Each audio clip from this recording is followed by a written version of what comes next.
All right, Donnie Mitchell is here today. We're out in the woods. The man, the myth, the legend, Donnie Mitchell is here with us. How you doing today, Donnie? I don't know about that. Great to see you, buddy. Great to see you too, man. One of my best buddies. I take credit for calling him Matty Ice, but I don't know if I was the first one to do it. Ice water in his veins on the field. Yeah, he's a good lad. He's a good person for doing this, for helping folks out. Thanks, man. I really appreciate you coming here and doing this. We just did a little tour of your animals, your horses, and your cow fields, and it was really cool. Donnie's, This is your life, Donnie. And now we're in the woods. So you're a logger as well, so we're in the woods now, kind of in your spot. Little peacefulness for us. Yeah. Nobody bug us. Yeah. So it's really cool of you to do this, man. So you coached me in high school football. That's how we know each other. Yep. So you were a coach. You're a pretty influential coach to me at the time. I appreciate that. And just as far as like mindset and grit and overall, like just a strong minded, willed person, like you're someone I've always looked up to in that way, because like first of all, like from coaching, like the way you coached and just your absolute intensity. And I mean, for people that don't know, you play football at the age of what's your age? Undisclosed age. I'm 54. I turned 54 a day before yesterday. 54. Still playing football, still kicking ass, and I mean just still working hard and going at life 100%. So you've been a big inspiration to me, and it was just it was really great that you wanted to do this. So thanks, man. It's my honor. I appreciate it. If we can help somebody and help them understand that there's always help available, and if you can trace back to where your problems come from, and we can find a place where you can get some solitude and not have your mind running all the time worrying about whether you have anxiety, depression, PTSD, whatever you have. If you can find your special places, that's half the battle. I was raised right down the hill in Bonshaw, Prince Edward Island, on the river. I went to elementary school in Bonshaw, and before I was out of elementary school, I was in the hayloft. We did square-baled hay back then, and we had my father and my grandfather and my mother instilled a good work ethic in me, and I always, whenever neighbors needed help, you went and helped neighbors in those days. It wasn't the I, me. It is now. If someone needed help, you helped them. And, you didn't bitch or complain about it. You just went and you helped. Like, they need help to get ready for the winter, to have feed for their animals and make a living and get by. And you didn't care what your pay was. You just went and helped. And but I'd have to give it to my grandfather, instilling the values in me. And that before I was in grade school, I was into the loft. And I had a good grade school. I went to junior high, and that was in Inglewood, just up the road in Crapple, and experienced quite a bit of bullying there. I wasn't the size I am today back then. Experienced a lot of bullying, but all of my friends did, and we kind of stuck together. And fortunately, we had a couple of big farm boys that always stuck up for us, and even though these guys were bullies and rough to us, they always watched out for us and came out of there pretty unscathed. And then I went to Bluefield High School. You went to Bluefield, right? No, I went to just the rural in town, you but went to rural. Okay, I went to Bluefield, and so I went to Bluefield. I was a good athlete. I enjoyed athletics, but I knew from the time I was young that I wanted to join the Marine Corps. I had a cousin that was in the Marine Corps, three cousins that were in the Marine Corps, an uncle that was in the Marine Corps. And was this the U.S. Marine Corps as well? U.S. Marines, yeah. See, my dad was from Connecticut. Okay. My dad was my hero, and his work ethic. My dad roofed houses. That's how he made a living, and he worked. He taught me to, never give up, never quit. I learned this before I ever went in the Marine Corps, to never quit, never give up, and to fight. And if you want something, go out and earn it, and go get it. Like I'm not saying that I was deprived of everything. Like my mother and father were always good to me. I always had 3 pairs of jeans for high school. I'd buy a pair of new sneakers before high school, and I was never deprived of anything. I never grew up dirt poor or anything, but just a regular life. I just lived a regular life and grew up in this little place, and it's kind of still a little piece of heaven to me. The river, I love the river. I love fishing. I like. I just like being by the river and the woods. I love walking. Even when I'm not working in the woods, I love walking through the woods. It's very peaceful and seeing the wildlife and everything. And I always loved farming. Agriculture is a very up and down. The prices go up and down, and the bills always stay the same. You never get rich doing it, but you can have a good life doing it, and a lot of people do. And it's after I went to the Marine Corps, that was my dream. I went to the Marine Corps, and I was there long until I had to give it up through no fault of my own. I had to give it up. And then I went to college at University of South Carolina. I came home for 1 year, and I said, I'm going to the States, so I'm giving college football a try. So I played in the Marines on the Marine Corps team, not the U.S. Navy college team, but I played on the. So I had all my eligibility left, so I went to South Carolina. And then So how old were you? So you went to the Marines, and then you came back and played football in college? I signed up for the Marines. My mother and father signed when I was 17. Okay. And so that back then they had what was called the delayed entry program. So that means there were so many people joining the Marines because the economy was so bad that I had to wait a year to get in.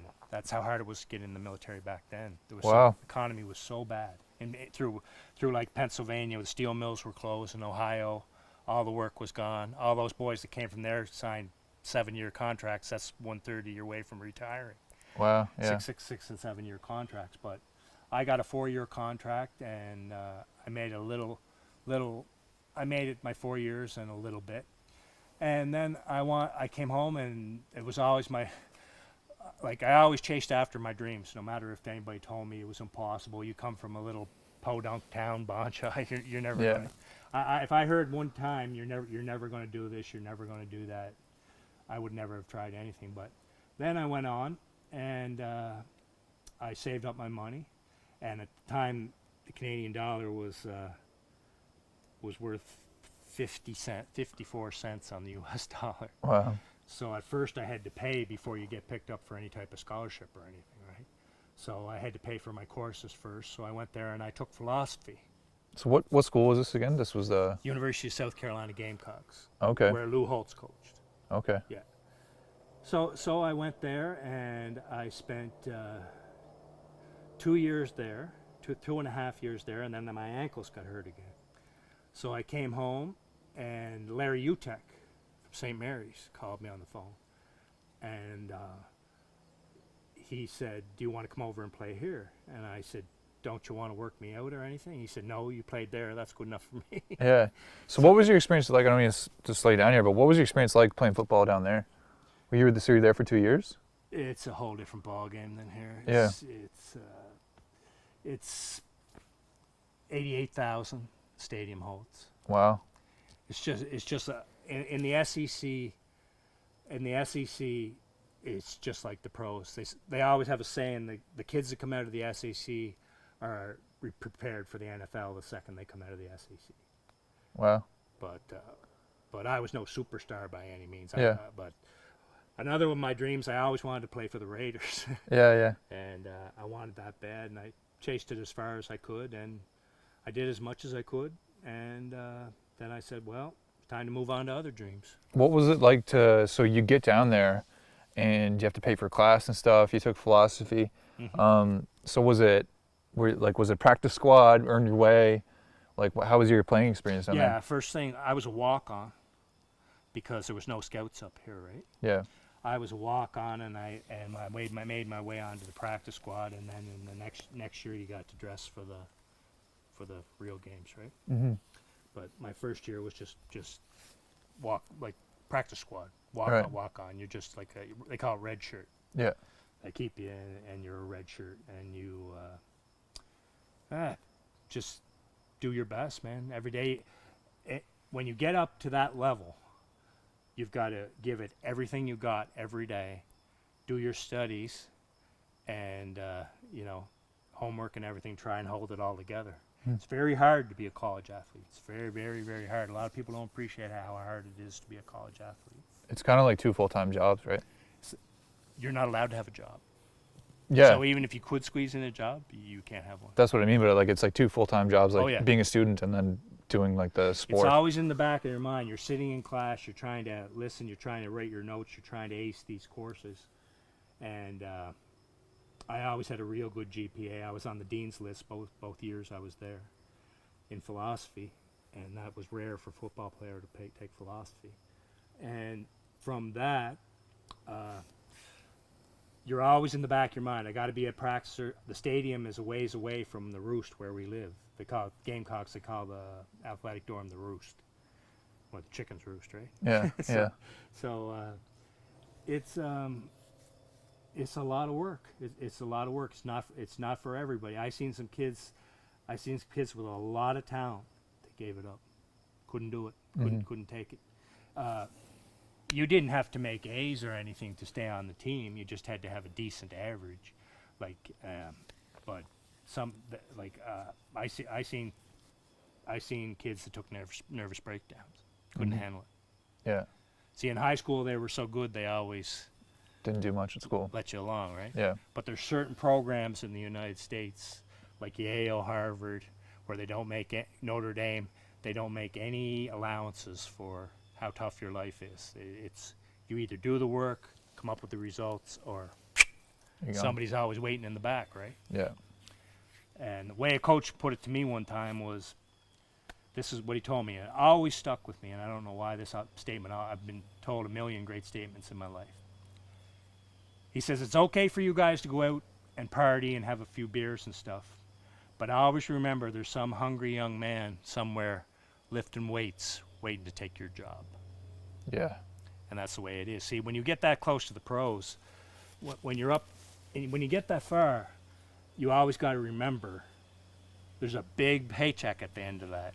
Yeah. If you happen to be lucky enough to get into it. Mm-hmm. But that was never really, I wanted my education, and of course I had the dream. Everybody who ever puts on a pair of cleats dreams of playing in the NFL, right? Yeah. I don't know, in Canada it's probably the CFL, but I never had any CFL aspirations. I wanted to, it was NFL or bust for me. I wasn't going to pay for $39,000 a year, and once you get up to that caliber in the CFL, you're putting your life at risk, right? Like it's the same as, you know. But anyway, it's different now. Today, they get paid well in the CFL. I wouldn't turn it down today if I had the opportunity. But at that time, I was either going for this. If I don't make this, I went far enough, I did good enough, and it's going to be good enough for me. Right. I was from a small town, man. Yeah. There's about 300 people live down that hill. Yeah. And that's where I'm from. So was there any other Canadians on the team at the time? Or no. even at the school that you met? Oh yeah. They're always saying, "Way to go, Donnie." And when I'd come home, they'd come home for Christmas break, and I would go back to working at the Playhouse as a doorman, and they'd say, "You know, we're rooting for you." And they used to say, I was sitting next to someone in the stands, and he read, "Donnie Mitchell, Prince Edward Island. I think this guy's from Rhode Island." And I'm like, they didn't even know where that was. Yeah. Prince Edward Island, Yeah. Canada, right? Yeah. They wouldn't. Yeah. Anyway, it's different now. There's lots of Canadians down through now. But see, it was just taken off then. See, the U.S. high school system is so, they will start watching you when you're in Pop Warner. Yeah. Which is Bantam down here, right? Yeah. And they know who's going to, you know, they'll tell you to put on weight. They'll tell you to drop weight. They'll tell you, listen, do you want this? If you don't want this, we're going to move on to somebody else. And, you know, that's a big decision to make when you're 15 or 16 years old, you know. 100%. You know, Yeah. You're lonesome away from your family. Mm-hmm. But that was never a problem for me. I always used to fit in wherever I went. I got along with everybody, and it was a real great experience. I never seen a weight room like it. Yeah. Still to this day, I never seen the like. Trainers, everything you needed, right there. Anything, coach for each position. Wow. We couldn't even field enough players when I was coaching you. For you guys had to go both ways, and I always admired you and Marshall and a bunch of the boys never came off the field, and it's easy it's easy when you're coaching to know the boys that you can count on, and then have, well, let's just say you get the odd spoiled brat. I think you know what I'm talking about. Yeah. Yeah, that me, I thing. Yeah. That's not for football. Football's a team sport. 100%. So then you came back here, and then you got the call from St. Mary's. So, sorry, go ahead. So I go to St. Mary's. I went for 1 year. Never really, my ankle was hurt bad. Never really got back to where I was. So I just went into Larry Utek's office one day and I said, "Sir, I'm not going to waste your time." I said, I don't know if this is ever coming back, and you shouldn't take up a roster spot with me. You should bring somebody else in. And I said, "I really appreciate the opportunity you gave me." And he's since passed, but he's one of my favorite human beings I ever met in my life. At that time, playing for St. Mary's was something. St. Mary's today isn't what St. Mary's was back then. It was like Notre Dame. When I grew up, every kid wanted to play for Notre Dame. Mm-hmm. Not a single one didn't want to play for Notre Dame. Mm-hmm. But things change, right? Yeah. Even though today Notre Dame's a good program. It's a great program. But at that time, if you played for Notre Dame, that was like going, well, New England the last few years. That would be Right. the same equivalent. Yeah. Just the most popular spot at the time. The best place to be. The best place to be. Yeah. Yeah. Yeah. So then you were in the Marines. Was it from 18 to 22, like around that age? Yeah, 18 to 22. 23. 18 to 24, actually. 18 to 24. And then through complications, I had to leave. And you know, it's just things that happen, right? In conflicts, things happen. You get hurt. Yeah. Hurt too many times, and it's over with, right? How do you think your time there, going there at like 17 or 18, however you were older when you got there, like how did that shape you as kind of like the person you are today, and like kind of the experiences you had there? Best thing I ever did with my life. Just go there? If I died tomorrow, the best thing I ever did in my life was join the Marines. Really? I wanted it since the time I was a little kid, and it's just something I always dreamed of. People grow up and they don't know what they want to be. I never had that problem. Really? I knew I was going to go to the Marines and serve, and taking the shot at college football and going to college was just a result of not being able to do my full retirement in the Marines, right? Mm-hmm. I was young enough at the time. 26 isn't old, so I'll tell you at 54. Mm-hmm. Yeah. And I always wanted it. And I'll tell you a funny mistake I made in boot camp. Okay, when you go into boot camp, their whole job is to break you. Yeah. And this is a funny story. You'll like this very much.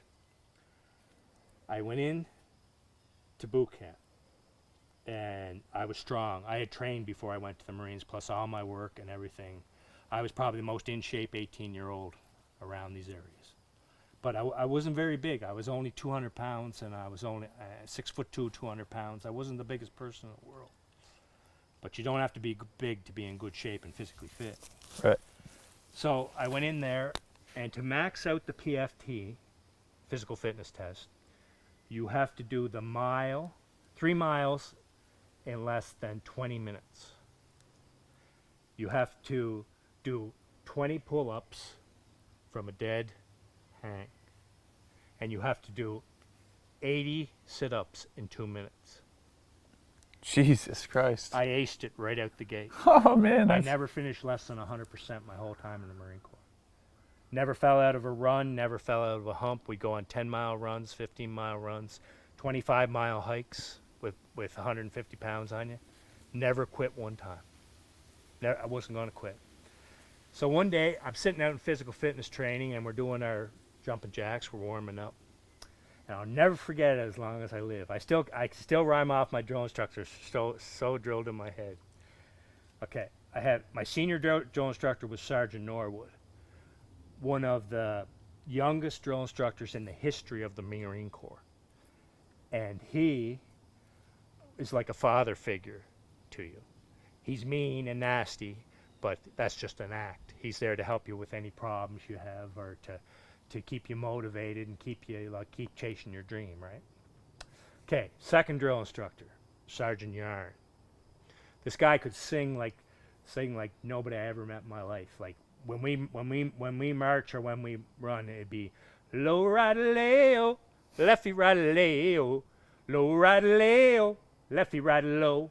And when you say left and right and low, your left foot hits, your right foot hits, your left foot hits as you're running, right? So but he had a beautiful singing voice, and it just was smooth, man. So he was the complete drill sergeant. Yeah. So here comes number 3, straight over from Recon Marines, and that's one of the toughest branches in the Marines. And here he comes. Oh my God, I can still see his face, and I can still smell his breath. He used to get up in your face and put his breath on you. Sergeant Smith, meanest son of a bitch I ever met in my whole life. You used to come up behind me and whisper in my ear. He said, "You know what, Mitchell? You're never going to make it. You're never going to get off this island. There's only one way on this island and one way off." And he said, "You're never getting off." So I just stood at attention. I didn't say a word back to him. I just stood, "Yes, sir. Yes, sir. Yes, sir. Yes, drill instructor, sir." So I sat there and I took it for a long time. And he just said this two stuff to me all the time. And then one day he says, "You know what, Mitchell? I don't like you." Big surprise, right? And he says, "I'm going to break you." I said, "Staff Sergeant Smith, sir, drill instructor, sir, take your best shot." Big mistake. Poke the bear. Big mistake. About 3 months left in boot camp. That bugger tortured me. He would take me up to, there was a thing called a quarterdeck. And when you're in the Marine Corps, in order to go urinate, you got to go up and you have to do 20 pull-ups before you go into pee. And when you come back from peeing, you got to do 20 pull-ups. And he'd take me up there for 2 hours after we got back from evening chow at 5 o'clock. And he would make me do push-ups, mountain climbers, bend and thrusts, every physical exercise you could think of. And there'd be a puddle. South Carolina's humid. There'd be a puddle of sweat in front of me. And my eyes would start getting blurry because I'm about to pass out, right? And then every once in a while I learned to do them a little slower. And then he'd be, "Oh no," and he'd kick me right in the back. And he'd say, "Faster, faster." And so I keep going. "You ready to quit yet?" I said, "Never, sir, never."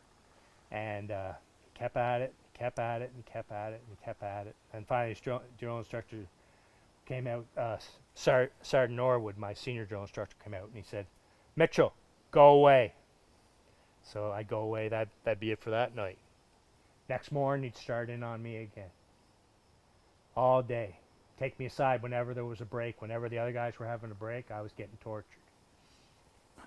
But it was, in a way, it was the best thing I ever did. Because if you were going to quit, that would have been the time to quit. But I never quit. I'll fight. See, we take an oath in the Marine Corps. We put our hand on a Bible and we raise our hand. If any of our men are wounded, if any of our men or women it is now, are wounded, dead, or whatever out there and they're behind enemy lines, and we're alive, we'll crawl on our hands and knees to get them back. We take an oath, we swear on the Bible, and we take our oaths very seriously. And as long as there's breath in your lungs, you're expected to keep crawling. Because that out there, whether he's dead or alive, is somebody's son, somebody's brother, somebody's father. So we never leave ours behind. Never, never. If you have to die, it's ingrained into your head. If you have to die to go out there and get them back, you do it. Wow. You swear on the Bible. You swear on your oath as a Marine. And if you ever shame yourself, we won't live with shame. the way other people do. We have to look in the mirror, and that's just the way it is. And it turned me into a person with compassion for other people, and it made me a lot better person. I was cocky and arrogant as hell when I went in there. Guess what?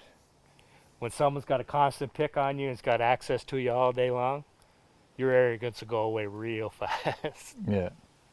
But you know what? When I graduated, I went up to him, and he was the first person who shook my hand. And he said, I did everything I could do to break you after you challenged me. He said, and I couldn't break you. He said, you're going to make a wonderful Marine, and I wish you all the best. Wow. And he shook my hand. Holy shit. And he said, you realize this is just to break you down and build you up. He said it was nothing personal. He said, I like you a lot. Yeah. He said, you're one of my favorite Marines I ever trained. Wow. But he said, under no circumstances were you going to be denied. And he said, why? He said, why on earth do you want it so bad? I said, I wanted it since I was a little kid, and I'm not going to embarrass my family. I said, no matter what. I said, you can haul me out here on a gurney, half dead. I said, but I will never, ever quit. Wow. And he said, I respect that. Wow. And this is a guy who made my life. If you knew some of the names he called me and the things he said to me, things he said he was going to do to my mother and my sister, like stuff, I mean mean, nasty stuff. But that's all part of it, man. You can't go into combat and do it half-heartedly. No. You got to be willing to take the lumps, and it's not a normal thing for an EMT or a police officer or a doctor or a nurse or medic, any of these people, to see the horrible things you see. And that's hard on your mind, it's hard on your brain. And that's why finally admitting that there was a thing called PTSD has helped a lot of people. In World War II, the men just came back and they drank for 15, 20 years. Yeah. 10 years. If they didn't kill themselves at the end, if they were alive, they drank so much that they forgot about it. Yeah. But that was the way, they just self-medicated. But now we have help, and it's a big thing. But it's not the answer to everything, because as we sit here, 23 hours out of the 24 hours in a day, a serviceman commits suicide. 23 hours a day? 23 people out of a 24-hour day commit suicide. 1 an hour, 1.111 an hour. Wow. Every hour. That's not counting EMTs, that's not counting your firemen, that's not counting people with problems, that's just the military. Wow. I have a really dear friend over here in Argyle Shore whose son came back from Afghanistan and he was never the same anymore. And it's just sad. Great young man. Nicest you'd ever meet. Father's nicest guy you'd ever know. And to see them go through that pain, it's terrible. You know, it's just... See, I think I kind of had a leg up, because when I was young, my father had an incident, and this was the only time in my life I ever seen my father cry. He was a tough guy. He roofed houses, I told you that. He boxed when he was down in the States. He played nose tackle at 180 pounds. 5'8", 180 pounds. He played nose tackle on his high school football team. Played baseball. He was a Boy Scout. He was everything. And my uncle, he was in the 101st Airborne, and he came home and he bought a tavern in Connecticut, and he started. He bought this tavern. Of course, when you buy a tavern, you're buying all your buddies' drinks and stuff, and you're not looking at the books to see if you're making everything work. And he had a gambling problem, and he got into it, and he was walking one day in the woods, just like we were walking a minute ago, and he was walking with my grandmother, my father's mother, and he said, "It's a big guy, man, 225 pounds, airborne. You don't make the airborne if you're a wimp, man." Yeah. And, you know, taught school in the roughest part of Connecticut, Bridgeport, Connecticut, where he could handle Troublemakers put them in their place. And he was walking with my grandmother, and he told her, my grandmother told this to my father. He's walking with her, and you know what? He's walking out on the road through the woods with her, and he says, "You know what, Ma? Dying ain't so bad." She said, "What are you talking about?" He said, "Oh, nothing." Week later, called up to my father and told him he had a gambling debt and he needed $250. My father got it together, sent it to him. Next morning we got word he put the gun in his mouth and blew the top of his head off. Wow. My father sent him the money. First and only time I ever seen my father cry. I've never told anybody that story, except you. Wow. So I dealt with it, seeing my father in that pain, seeing him knowing, of course it's not your fault. You're trying to do something good. You do it for your brother, and I do it for my family, right? Mm-hmm. Bailey do it for his family. But how it ended up was truly tragic, and the way I look at it, very selfish. Mm-hmm. Like, as bad. Here's something I was told by a very wise person once. There's a way out of everything. As bad as it looks, as bad as your life looks, as low down as you are, as deep in depression, or as sad as you are, or money problems, you can declare bankruptcy and you're still here for your loved ones to love, right? They can help you get back on your feet. 6 years, you can get a clean slate, get another loan, start up something again. But the combination of alcohol and gambling and being in all that thing was too much for a 101st Screaming Eagle Airborne Ranger to bear. Now think about that. That's probably one of the toughest organizations there is. Jumps out of airplanes. Yeah. So, at a very early age, I found out what this world's all about, man. And I saw my father cry, and all I wanted to do was take his pain away from him. So later in life, that came in very valuable, thinking back that stuff. And that's a man. If I could be half the man my father was, I'd be proud.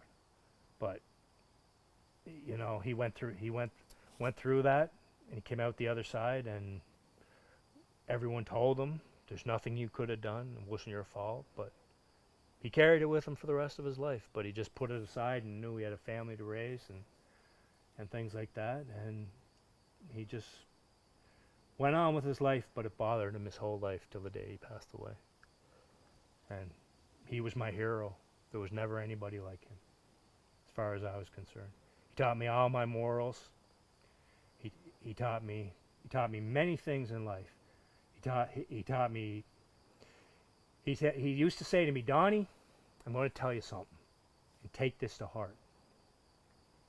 It takes the same amount of energy to be nice and kind to people as it does to be a jerk." And I always went by that through my life. You asked me about coaching. I challenge you to think of one time I ever berated a kid or made them feel bad or feel terrible about themselves. I never did. Not once. Not once in my life. I'm not bragging. I'm just saying that I know what it's like to feel terrible, and I don't like it. And that comes back to another funny story. I'll tell you this one. It'll lighten the mood up a little bit. This is a good one. She's just left me there for a second. What was I talking about? Talking about your dad there. My dad and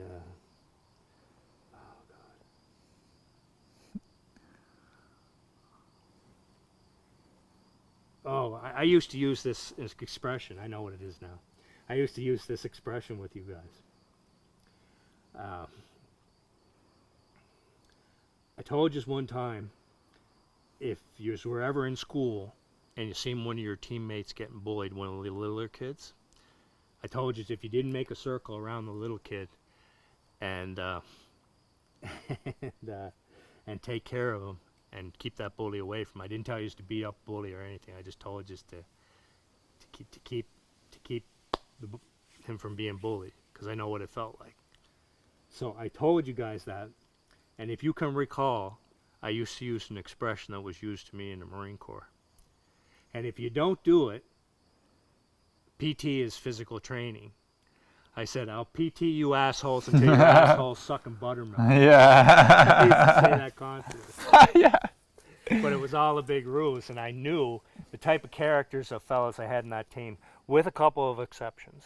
Yeah. You know who I'm talking about. Yeah. I don't have to say it, and I won't say it. I won't ever single anybody out. But I always use that as a threat to you guys, just to get you to do it, and you always did what I wanted anyway. Yeah. But that brings me to another little funny situation, and this one will make you proud of yourself, because you just deserve to be proud of yourself. There was a certain kid that played for us, and spoiled rotten, big mouth, and the Bantam kids were out, and we're all practicing together. And there was one little tiny little fella, and he was hitting the bags, and he was holding the football, and he fell on the football. And you know how when you fall on the pointy end of the football on your solar plex, it knocks the wind at you. If you fall on football on your solar plex, the pointy end, it'll just knock the wind at you, and you feel like you can't breathe. Yep. I don't know if you probably recall the situation. Of course, yeah. I've been hit. And the little kid was sitting there. Yeah. And he's this big. Yeah. He was almost too young to be even on the field. Yeah. But he was trying his heart out. Yeah. And he went over there, and he was rolling around. So I took my handkerchief that I had from in the woods, and I wiped his eyes off, and I said, don't cry. I said, don't give them the satisfaction. I said, don't give these people over here the satisfaction. I said, you're tough. I said, you just breathe. He breathed, and then he was all right. And in the meanwhile, this other certain person was saying, yeah, Coach Donnie Mitchell's always there to kiss somebody's ass when they start crying. I turned and I looked at him, and I said, you know what? There's guys on this team, and I said, one of them is Matty Burke. And I said, Matty will play if his ankle's holding on by one tendon, if all of his fingers are broke, and I said if he's got a head injury, he'll play. He said if he had a head injury, I wouldn't let him play. But I said, that's the kind of person he is. That's what he's made of. And if you had 1 ounce of what Matty Burke has in his toenail, you could be a superstar. But I said, instead, you like to talk and down other people. And I said, I can't possibly see the pleasure you get out of downing a little kid. And I walked away. Thank you for saying that, man. And you know what? He thought about it, and the next practice he came out with a whole different attitude. Wow. I basically told him, you're pissing away your talent because you like to make fun of other people. You're spoiled rotten. Mm-hmm. And I said, if you had 1/10 of what he has in your toenail, and I also used to use Marshall as an example. Mm-hmm. I said they play both ways. They never cry. They never complain. I've seen Matty where he couldn't walk, but he crawled into the dressing room and put his gear on. And I said, you don't have any of that. Mm-hmm. I said, you may have talent. That's all well and good. But I said, it's not enough. Mm-hmm. And I said, what you should do, why push somebody down when you can lift somebody up? Yeah. 100%. Coach Holst used to say that. Mm-hmm. Running backs used to run into the end zone and celebrate at South Carolina. He would turn and say to the team, he's got 4 seconds to turn around and acknowledge all his teammates who just helped him score that touchdown. Mm-hmm. And if he didn't, guess what? He didn't play the next game. Wow. Yeah.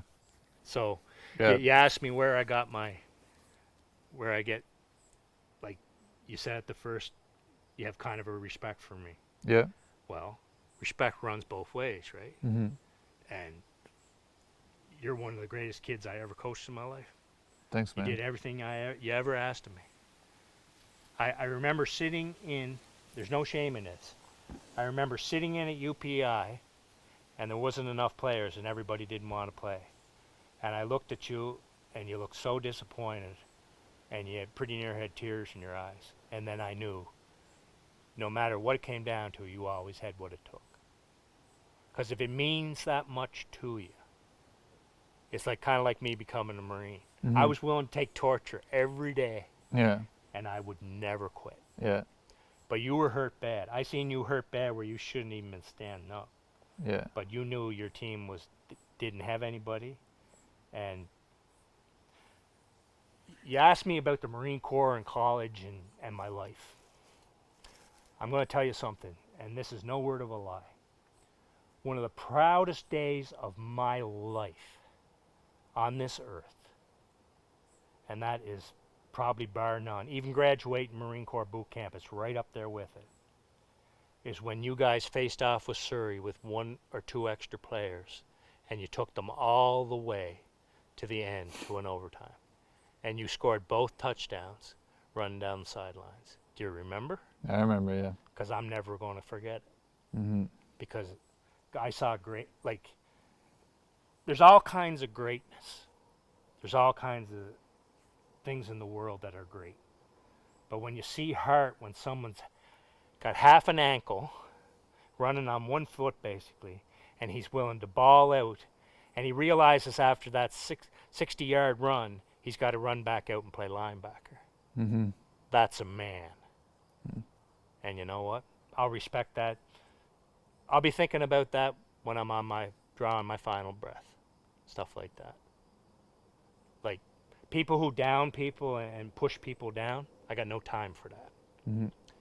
And when I used to get you on the guys on the sled, I wanted you to push that thing as hard as you. I wanted that thing to feel like a pillow off your bed to you guys when you were done with it. Mm-hmm. I would scream and yell and everything. And Coach Puya, God love him, best person one of the best human beings I ever met in my life, said, keep it up, Donnie. Keep them motivated. You know how to motivate. Keep them motivated. Do it. Keep them motivated. Come on, baby. You can do it. Make them see the game like you see it. See, I always seen the game playing football. I always seen it as there's a whole bunch of other guys across from me, right? Yeah. And after this is over, we'll be friends. But in between these lines, they're going to respect me. Mm-hmm. If nothing else, they can hate my guts if they want, but they will respect the way I play and the effort I give. Mm-hmm. And for my coaches, I would never go half-assed out on the field. Can't do it. Tried playing in the beer league and softball. I can't play sports halfway. Yeah. I play it all the way or I don't play. Yeah. Can relate to that. Yeah, and it's just not for me. Sitting Yeah. around drinking a beer with letting your belly get big, hitting a ball. It's not sports to me. Mm-hmm. Yeah. You know, All in or nothing. all of it or nothing. So, anyway, I'm kind of away from your thing, but I talk too much here. You Well, thanks so much for saying that, man. I really appreciate it. Well, I didn't call you Matty Ice because you were your ice water in your veins. Yeah. But I've been fortunate, man. I played with some great guys. Great guys. Football is a wonderful thing, and it helps you in life. And It does. sometimes if you're having a bad day and you got a game coming up and you practice that week, you kind of forget your demons or whatever's bothering you.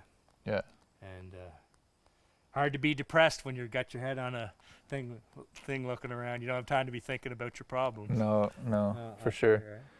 But yeah, no, actually something that one of the things you said, I don't know if this is something you remember saying, but like, I just remember when you coached, you had such an intensity. Just what you think about what you're saying now, just of being like all in 100%, and just seeing that in the way that you would coach and speak to us. And I remember one thing you said that stuck with me. It was like, someone said something, and it was like, "You think life is easy, man?" Like life is literally scratching and clawing just to get a little bit ahead, and like that's something that made me think at the time, and it's something that it's always kind of just, like you said earlier, like one thing just sticks with you for some reason. That's always kind of stuck with me because it's like it is, man, and it doesn't get. There's no easy time. It's just a constant clawing and scratching to get ahead in life, you know. But that really stuck with me for sure. Well, if you can remember this, another thing I always said, it's not supposed to be easy. Exactly. Yeah. If it was easy, anybody could do it. You don't want it to be easy either. Yeah. No, see, same as me getting through Marine Corps boot camp. Yeah. Torture me every day. Yeah. But I can hold my head high when it's done, right? Yeah. I want you guys to look back. An injury ended your career. Yeah. I want you to be able to look back and say, you know, I had people who believed in me, who loved me, who thought the world of me. Mm-hmm. Like, I mean, I have no problem saying I love my players. Mm-hmm. I got no problem with it. When they're willing to put everything they have on the line and put it out there in the heart. Essentially, I'll tell you another thing. Life is the big game. Yeah. Yeah. Life is the big game. Mm-hmm. 100%. When you're achieving a success, it's 4th and goal on the 5-yard line, man. Mm-hmm. Are you going to get it? Or are you going to be stopped on the 1? Mm-hmm. You're going to keep those legs driving? Or are you going to give up to yourself to be tackled? Yeah. 100%. Life's the big game, right? 100%. And there's no do-overs. Yeah. So every day's a blessing. Make the most out of every day. Mm-hmm. And I've lost friends all along the way. All along the way. And you know what? I feel that I owe it to them to live a good life. That's how I feel. That's really how I feel. Even though they've left this earth, I still feel them with me from time to time to time. Like when I was out there on the football field after my father passed, I had 2 of my best years I ever had. Mm-hmm. And I said, you know, I used to point to the sky when I'd make a tackle. Mm-hmm. I tackled that Aubrey guy from Moncton that nobody could tackle. I shed the block on the end and got him at the thing. I got up and I pointed to Coach Dempsey and I went, that's for you, Dad. Yeah. Stopped him, cold. Yeah. 2-yard loss. Yeah. Stuff like that you never forget, man. No. 100%. But like I always thought if I could just leave yous with, like, it's very easy for people in life to make people feel worthless and feel like, you know, it's so easy to down people. Yeah. It's so easy to say, oh, well, this and that, and, you know, I'm not a fan. If you haven't walked in that person's shoes, like let's say, for example, you're in high school, and there's a kid there, and he's doing the very best he can, and they're giving him a hard time. His family might be struggling. He might have to go to work, stocking grocery shelves after work to help his family. Yeah. How do you know that? There might be a kid there who's getting abused by an uncle or a family member. Mm-hmm. You saying him something nice to that guy, this goes back to what my father says, same amount of energy to be nice as it does to be a jerk. Yeah. Why would you ever not say, hey, how you doing? How's your day going? Mm-hmm. Good to see you. You know? You don't know how far that could go too, like how much that could impact them. That could save his life, Yeah. his or her life. Mm-hmm. You don't know. Mm-hmm. There might be some girl in high school who's pregnant and her boyfriend walked away from her. She's alone. She feels terrible. Mm-hmm. We never know what people are going through. Mm-hmm. And I've tried to do this my whole life. I don't know, you'd be a better judge of me, but I've always tried to keep a positive attitude. Yeah. I always try and say nice things to people. Mm-hmm. And you know, one thing I learned in the Marine Corps and from losing people and losing friends is, if I love you, I'm going to tell you I love you. Mm-hmm. Sometimes men can't accept that. Yeah. I'm 100% heterosexual. But if I love you, and there's nothing wrong if you're not heterosexual. Yeah. But if I love you, Mm-hmm. I'm going to tell you I love you. Yeah, I feel the same way. I love you Yeah. too, buddy. And I love you too, bro. Oh, Coach Donnie. Anyway, I have a friend, and I used to go into his restaurant. And he said, I noticed something weird about you, Donnie. He said, You never leave here without saying goodbye and have a nice day to everybody. He said, it's the damnedest thing I ever seen. Yeah. He said, were you taught that, or is that something? I said, I'm going to tell you what it's all about. I lost friends. I never got to say goodbye to them.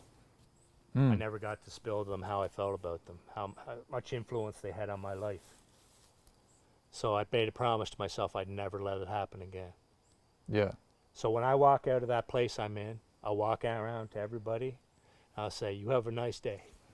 You know? Mm-hmm. I'll see you again. I'll miss you till I see you. Mm-hmm. Stuff like that. And then if I pass, or God forbid one of them pass, they'll remember, you know what? Yeah. That Donnie was all right, man. Yeah. He wasn't that bad. Yeah. 100%. You know, if you can say something positive to lift somebody up, you may not realize it, but that person might be having the worst day in the world, and you might have just saved that person's life, Yeah. and you don't even know it. Yeah. Like cries for help. Like in today's social media, you'll see things on social media, and as you get older, you'll recognize cries for help when people are hurting. And I've been deep down in that hole of depression. For 3 years, I was in my room in my house with the shades drawn. Couldn't get out of bed, sat in the corner and shook. What point was that in your life? I was after 10 years after the Marines, so my football was over then. So not the football with the privateers and this, but my football was over then. And it was in between playing. I didn't start playing for privateers until I was 39 years old. Okay. So in my 30s, I sat in there with the shades drawn. I'd watch TV all day. I'd stay up all night, and I'd sleep all day. That was my life for 3 years. Wow. And you know the worst thing you can say to somebody who's having anxiety and having depression and having horrible, horrible thoughts and feeling really terrible? What's that? My mother would come in, everyone that was concerned about me. You're a big strapping boy. Come on, get up. You're strong. You're a Marine. You're as rugged as they come. It's not my body. It's your mind. It's my mind. Mm-hmm. It's my mind. It's not. I'm not incapable of getting up because of my body's broke down. I'm incapable because I have no desire to get up. Mm-hmm. Yeah. And this isn't getting. It's not getting from the heart to here. It's like, what's the point? Yeah. I've lost all these friends. Nobody seems to give a damn. These people are all free and they're walking around. No one even gives it a second thought about their freedom. Yeah. What was it all for? We lost all these great guys. And then you lose best friends and you think, you know, we grew up exactly the same. Why him, not me? Stuff like that. Like I've been depression as down as far as I can go. And here's something I'm not ashamed to admit, and I'll tell you. I used to take panic attacks, anxiety attacks, whatever you want to call them, so bad that I would get down on my knees in the grass and dry heave, throw up until I had nothing left to throw up, till I was throwing up bile in my throat. Wow. From the anxiety and the pain from I didn't know what PTSD was. Wow. So finally my mother drove me to Maine. Yeah. After 3 years, this is 3 years, sitting in a dark room with the shades drawn, didn't know night from day, didn't give a shit, didn't give two rats' ass about anybody or myself, didn't care. I drove down, I'll never forget it. I went in, they gave me an examination, they asked me questions about me, how I was feeling, how things were going, and this female doctor who had been at Grenada. I don't know if you were alive when Grenada happened. Lebanon and Grenada happened in the same year. The 8th Marines stormed Grenada and took back the medical school there. And this particular doctor happened to be in medical school at Grenada when the Marines rescued them. And she said, I'm going to tell you something. She said, I have a soft spot in my heart for Marines because they saved my life. And she said, I'm going to tell you something. You have classic classic PTSD. Every symptom. He said if they were teaching a course, they'd put you up at the front of the thing for you to talk to the people, tell you how you feel. Wow. And eureka. It's not me. I'm not going crazy. I'm not losing my mind. And another thing why I was scared and I sat for 3 years and shook in a corner and never went out in the day or night. Stigma of mental illness. PTSD, the stigma. Oh, he's nuts. He went nuts. He went crazy. He went off the deep end. He's headed for Unit 9. He's headed Hillsborough Hospital. How many times you heard that? Is that a fair statement to make of someone who's hurt? No. So this is how the doctor put it to me. She said, I'm going to tell you something. He says, Marines and Special Forces, you guys make the absolutely worst patients in the world because you think you can overcome everything yourself because you're so tough. And I said, well, I don't want to be a burden on anybody. Oh, she says, I never heard that one before. And she laughed and she goes, a burden. Okay. If you were in combat or in training or wherever you were, and you got your leg blown off, would you just hobble around your room till gangrene set in? Or would you go get help? I said, I'd call the medic in the corpsman and get help, of course. I'm not stupid. And she says, well, why in the name of God, when your brain is hurt and injured the same way as your body gets hurt, would you not take help? I started thinking about it.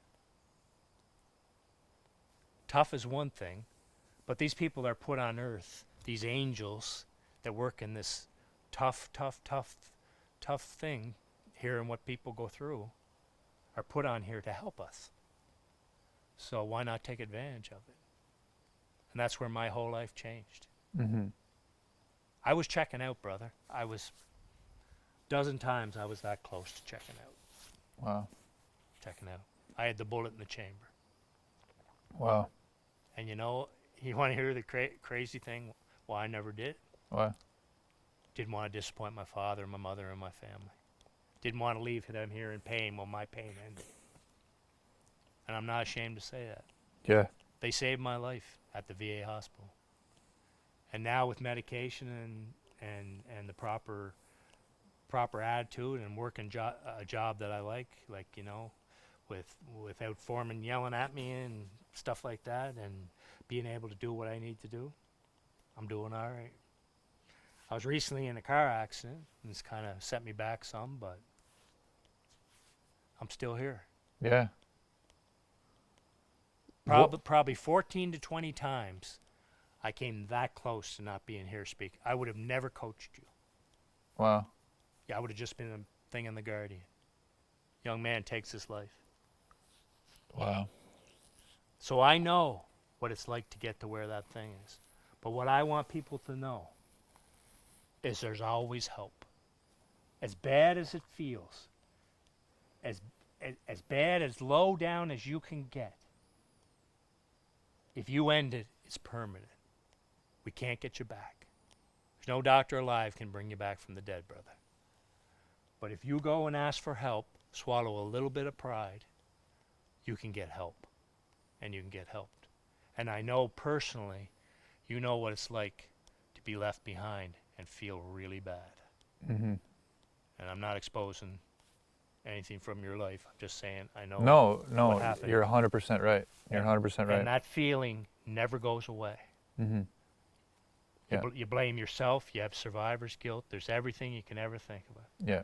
Like some days I'll be working, I'll just start thinking about my friend I grew up with. I remember about friends that were blown apart, and I was trying to put their parts back together. I took my t-shirt, I'm standing there in my underwear, I took my pants off, I shoved it inside to stop the bleeding. Couldn't save them.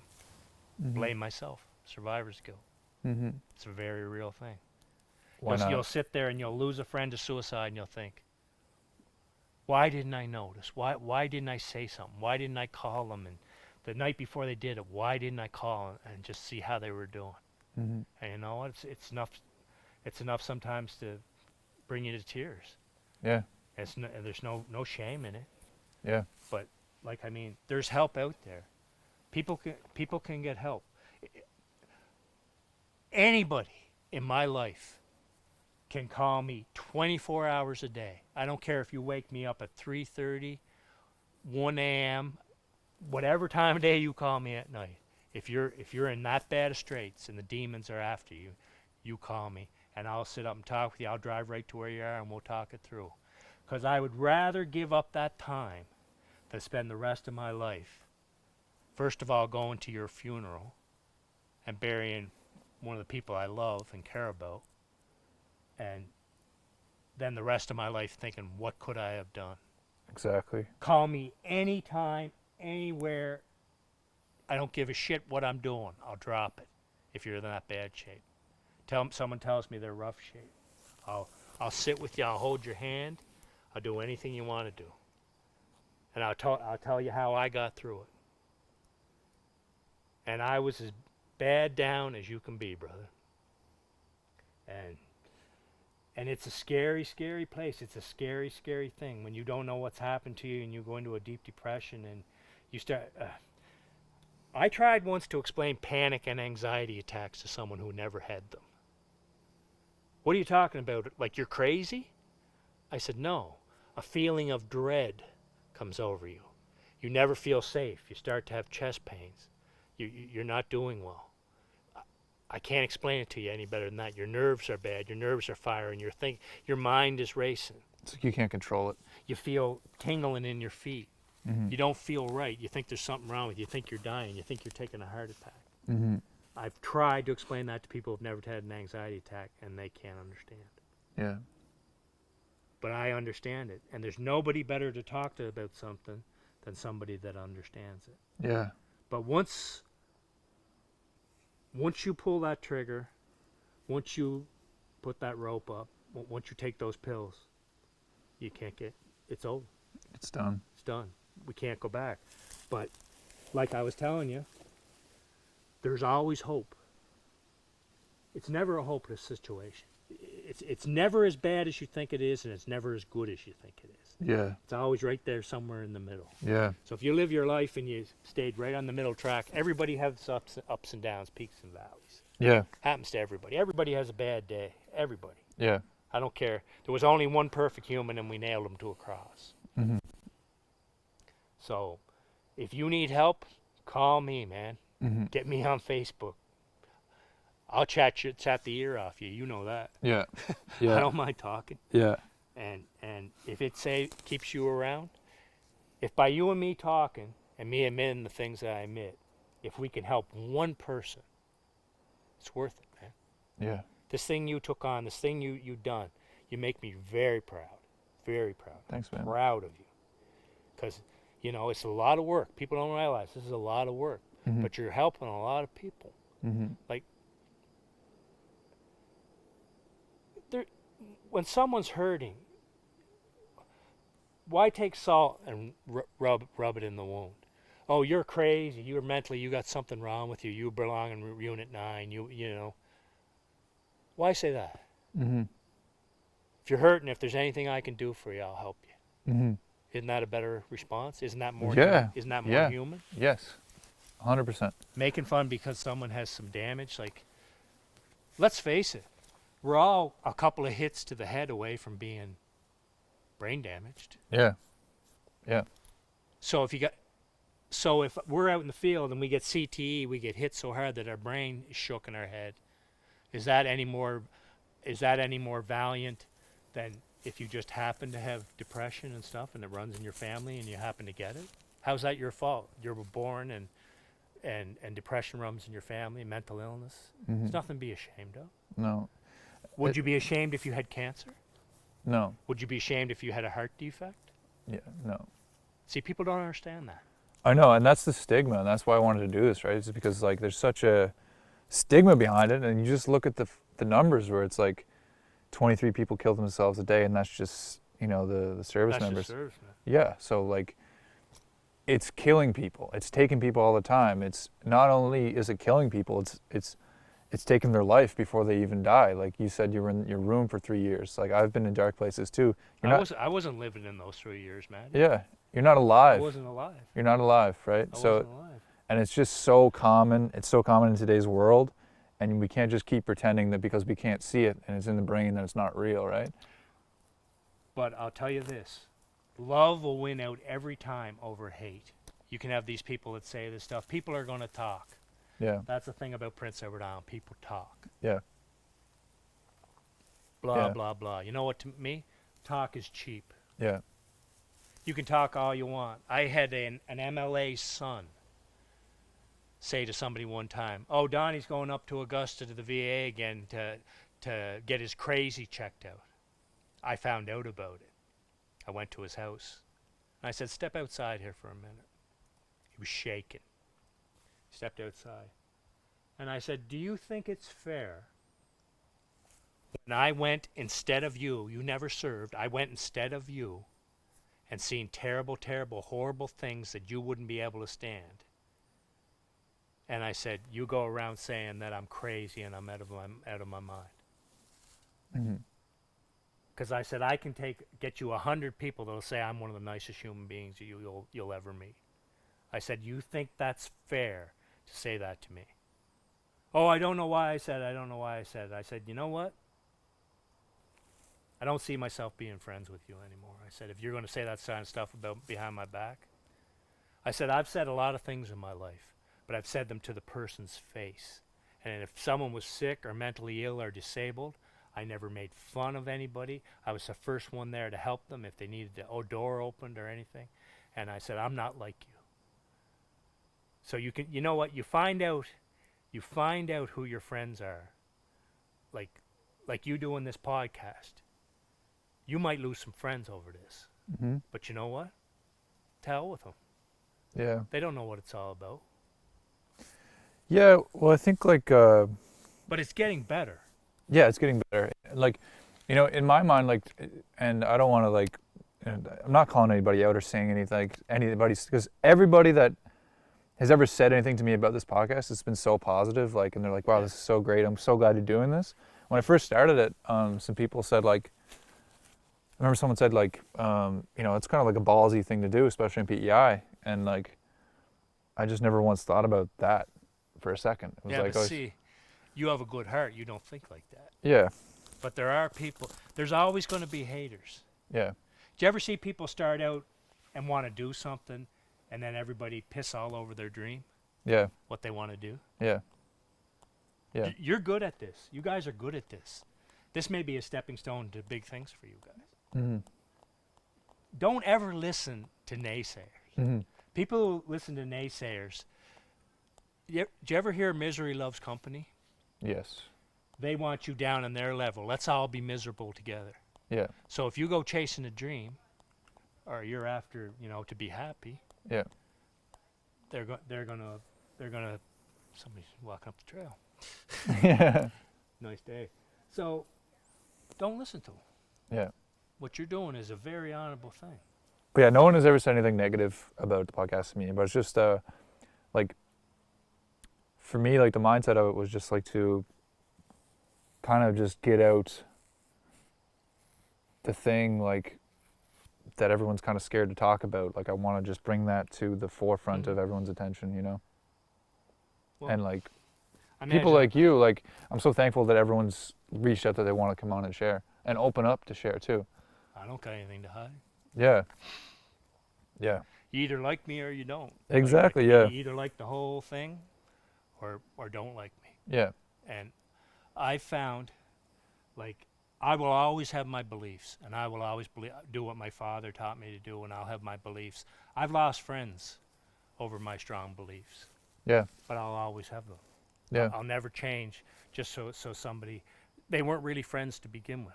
Yeah. Real friends will stand by you till your back falls in. Exactly, yeah. They'll stand by your side no matter what. Exactly. If you were in a jam, Well, it's like if you're doing something good and someone is not your friend anymore because of that, like if you're a good person, you have good morals, then if someone's not in your life anymore because of that and you're doing something you think is good or is good, like, they weren't worth the relationship anyway, you know? Would you rather do this in honor of your wonderful friend that you had? Or would you rather listen to a bunch of haters run their suck? Yeah. Like, I mean, part of this is obviously, to me, is dedicated to your friend. Yeah. You care. Thank you, man. You care. Yeah. It's obvious to me, Yeah. but I'm old. I Yeah. figure things out quicker No. than young people. Yeah, no, it is. It is dedicated. Well, that was the reason why I did it, man, because like Yeah. I wouldn't even be able to do it if that didn't happen, I don't think, you know? Like just the Do you remember the message I sent you when I found that out? no, sorry. What'd you say? I don't know if you remember. What was it? Just said, I'm very sorry for the loss of your friend. Yeah. Take solace that she's by God's side, and that Yeah. life must have been awful for the poor soul, and Yeah. now she's at peace. Yeah. And You said she would want you to be happy. yeah. No, yeah, I appreciate the support. I mean, you probably been there too, where you're just so far into pain that you can't even. I've been there, brother. You can't even. I remember you messaging me. I remember like everyone close to me messaging me, and yeah. But the reason I wanted to do this podcast was because like she died because she felt like she was alone. She felt like she couldn't seek help. She felt like there was no way out. And if I could make a podcast, which is popular now, and which is great because it's a conversation. I mean, like, we're just going. Remember what I told you earlier? Yeah. There's a way out of everything, man. Yeah. There's a way out of everything. And to bring someone like to spread that message and to say, listen, like I went through it, and this is how I went through it. You know, this is how I got through it. Well, you're one of my favorite people, so if I can help you, I'll help you any way I can. Like, I don't know how to put it to you, but like, if someone I didn't even get along with, one of my worst enemies, was thinking of ending their life, and I knew their family, Yeah.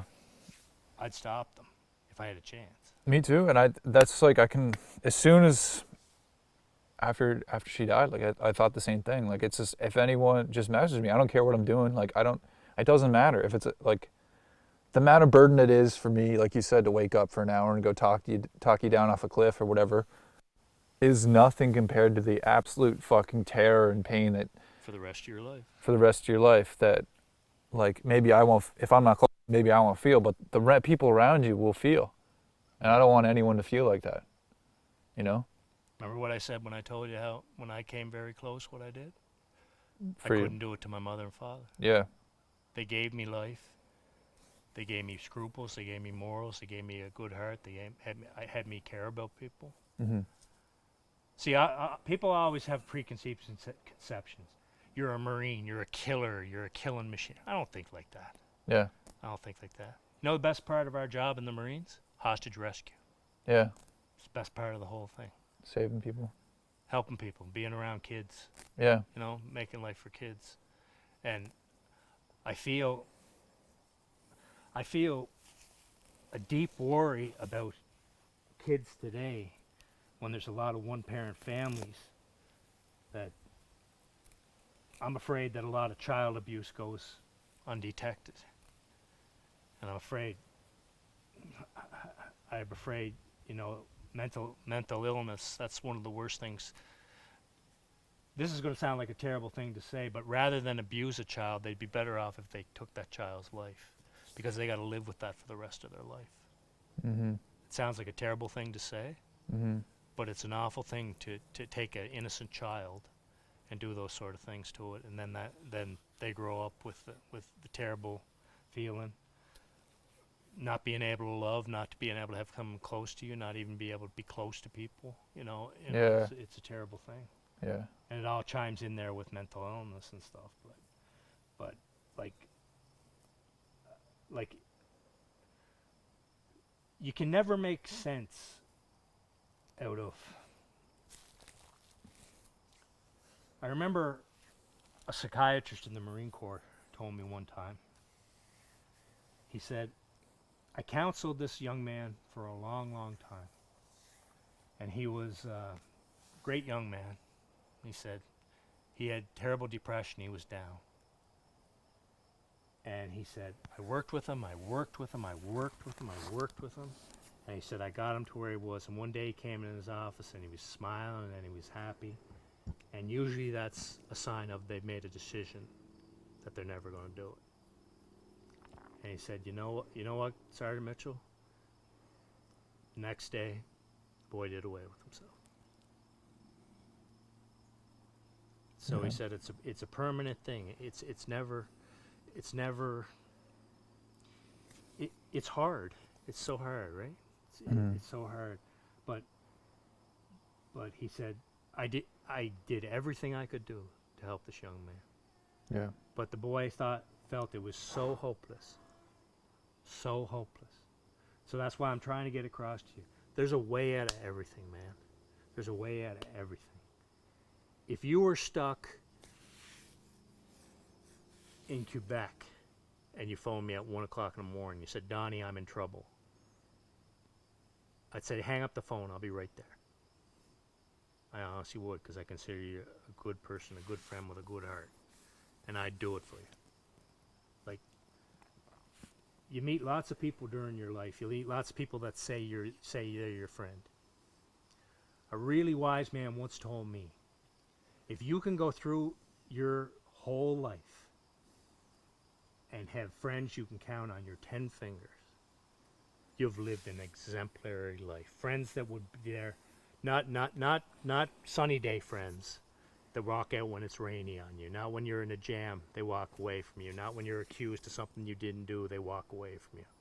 But friends that would talk you down off a ledge, that would do anything to save your parents from having pain or do anything for you. He said, if you've accomplished that many friends in life, you've done well. Yeah. Because there's a lot of people say they're your friend, oh, and I'm your brother and I'm all that, but talk's cheap, man. Yeah. 100%. It comes down to what it is when it hits the fan, right? Yeah. And I know you're still hurting over all what happened with your friend, and I've been through it. I've been through it with a bunch, and all I can say is, you probably take solace that she's at peace, and her pain's done, and she wouldn't want you to be miserable for the rest of your life. No. She wouldn't want that for you. You guys No. were tight, man. Tight friends. Mm-hmm. You know. But if we can get one message across, it's that no matter how deep you sink, there's always a way to claw yourself up out of that deep dark hole. And there's always someone willing to put a hand down and pull you up out of that hole. Yes. And I've been as low as you can go, and lately before my accident, I've been as high as you can be, high as high can go. And but like I say, seems to be the secret's right there in the middle, you know. Yeah. Never. There's no way out of this.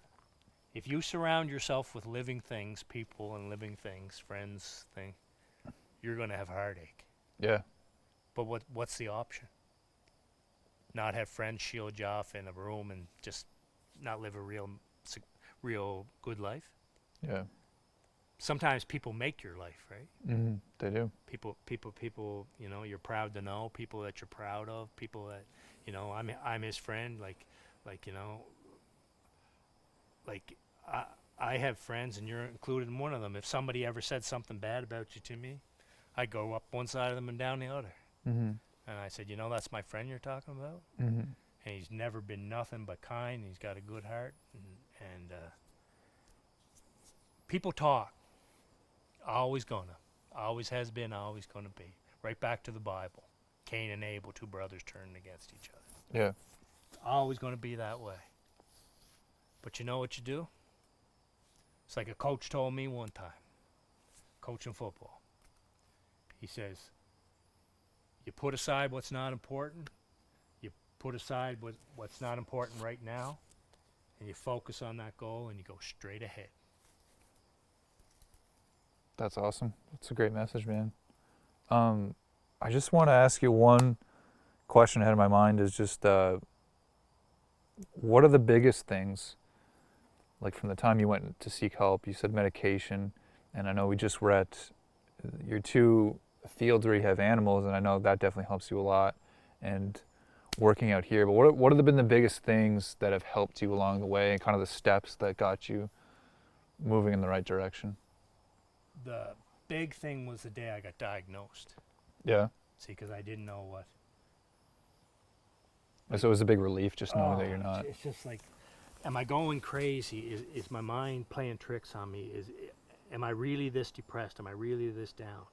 What could make me want to take a gun and put it to my head and end things? And finally finding out that I wasn't alone. That waiting room was full of people. Just people look like you and me. Yeah. And their brain got hurt. Mm-hmm. They seen too much terrible stuff. Yeah. You're only meant to see. I don't care who you are. If you have a good heart and you're a kind person, your brain can only take so much misery.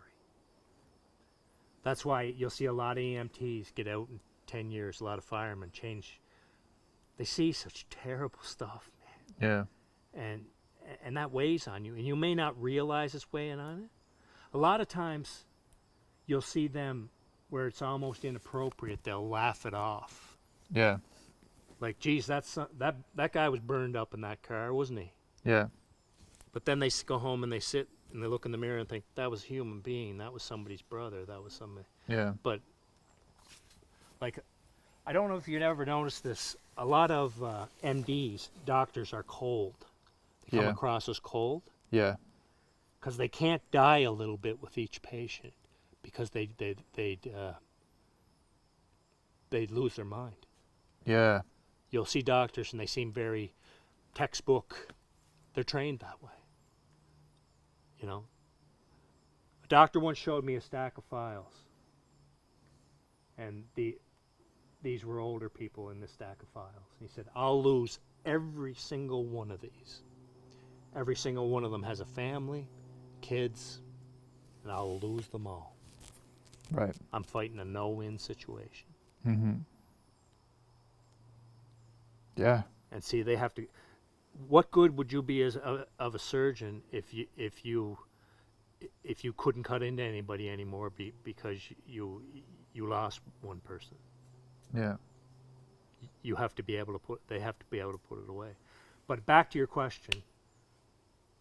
Getting a diagnosis. Single most important thing. Not being ashamed to seek help. Mm-hmm. The help is there to get. They'll help you. That's what they train for. That's what they take the oath for. That's what they're there for. There's no shame.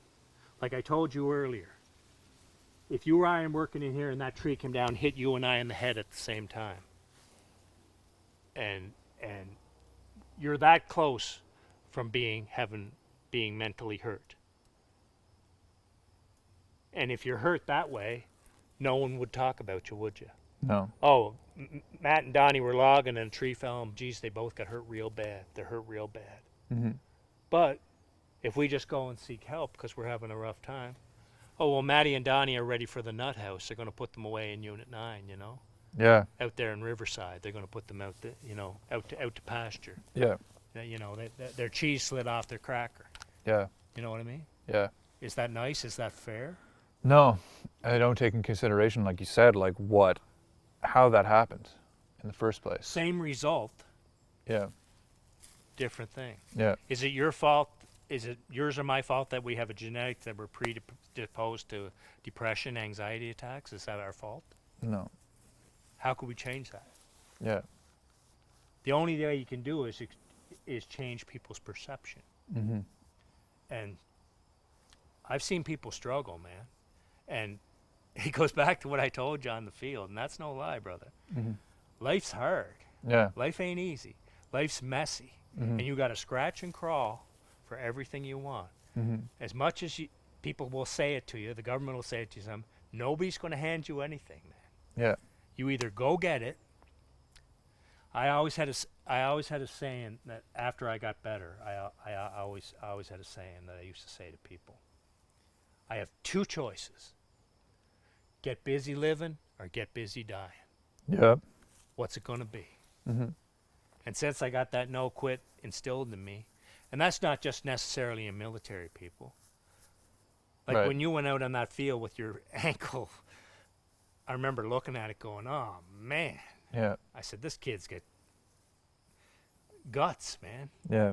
And it's just a mindset. But you know a very sad thing? If you quit once, you'll be prone to quit. Mm-hmm. So I always try, like there'll be days in here and I'll have the truck 3/4 foot filled with wood. Well, I could go home and just relax and take it easy.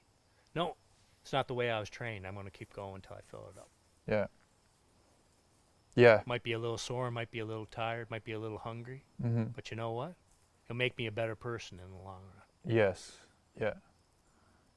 And I think it just goes either way. So it's like you feel like the accomplishment of doing it right and finishing it, not quitting, or you take the easy way out where it's 3/4 full and you can get like stuck or like addicted to either way. So it's like quitting. That's the worst way to go. But then once you finally get on that path of like just, it's always full, this is how I do it. It's like, that's your new path, right? And it's just doing that consistently. That all goes back to a very famous saying. Winners never quit, quitters never win. Mm-hmm. Yeah. See, my father instilled that work ethic in me, and up in the hayloft instilled that work ethic in me, and on the practice field and doing philosophy at the same time. Shit was hard, brother. Yeah. Wasn't easy. Yeah. Would have been easy to say to hell with it, man. I'm going to drop out. Yeah. But see, at the end of your life, when you look back, Yeah. and as I get older, this makes more sense to me. Yeah. Because things get taken away. The older we get, the more things get taken away from us. Yeah. Like, at the end of your life, you shouldn't just look back and be proud of some of it. You should be proud of all of it. Yes. Yeah. And then you can tell you lived a good life. Yeah. You know, I often say, people say to me, well, Donnie, if you had to do all over again, what would you do? And you know what? I said, and I often thought about it. And you know what I said to them? I wouldn't change a thing. Even the hard parts made me a stronger person. But you know what? I'd love to do it all over again. And I said I'd do it just the same way as I did before. Wow.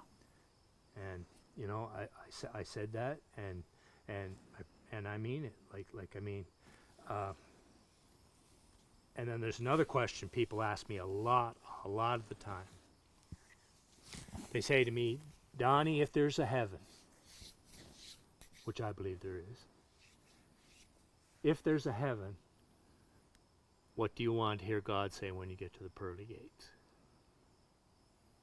And this is always my answer. It's always the same.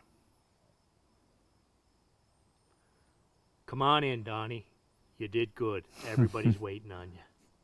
Everybody that went before you is waiting on you. They're all in here waiting for you. That's what I want to hear. I don't care about any of the other stuff. Material things. I never seen a hearse with a U-Haul behind it. So what you leave, what I taught you young guys, which was taught to me, like, and obviously some of it stuck with you. I'm not saying I'm right. I'm not right, all the time. Like, I had a great mentor, Coach PEI. Mm-hmm. Like, taught me a lot of things. I had many great mentors throughout my life. My father, Coach PEI, just wonderful people throughout my life. Friends, and it's just like, what do you want to be remembered for? Yeah. See, if God forbid anything ever happened to you, I would remember this.